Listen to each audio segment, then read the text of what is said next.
This is another story that caught our eye this week. Chicago now has its first independent Black-owned cannabis dispensary. It's called the Grasshopper Club. It's a family business in Logan Square. This family, the Brewers, right? They first applied for one of the state's social equity licenses back in 2019. Finally got one just last summer.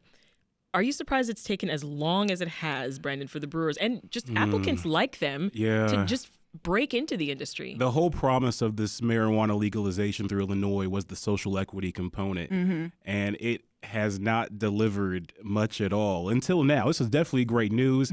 Am I surprised it took so long?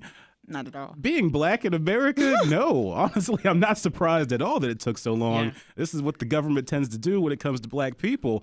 But it's great to see this happen, and hopefully it shows some progress for other independent Black owners out there, especially given the fact that they don't have any corporation or major cannabis company backer attached to this. And That was also huge. the fact that Chuck Brewer, the brother of Matt, he was incarcerated for marijuana possession. So that right. restorative justice angle is right there. And that's what this really was supposed to be all about, was But the getting governor, people impacted by it. You have to say the governor and the Black politicians who sold this vision of a pot at the end of the rainbow, a pot of a gold pot. I see what you did there. Yeah, thank you. I love it. Good one, You have to Derrick. say it was really, up until this point, it's been a false promise. Yeah. Yeah. And so hopefully this will not be the last.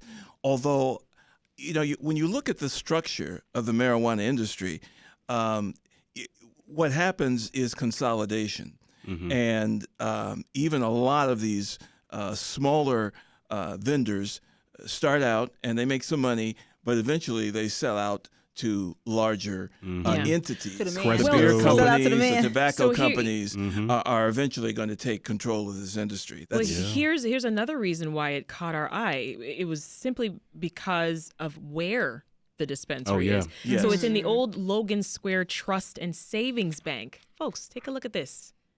I mean, this is not your grandma's dispensary. Not at all. Right. Looks Yeah. My very friends on regal. YouTube and Facebook. I mean, can you take a look at that? It's a big white stately building with columns, and it dates Yeah. back to the 1920s. Isn't that wild? Old Good on bank, them. right? Didn't that used to be a bank? Yeah, Yeah. Logan Square Trust and Savings Bank. And then you have a couple others that were kind of eyeing that spot as well. I'm like, this is a dispensary? Yeah. Okay.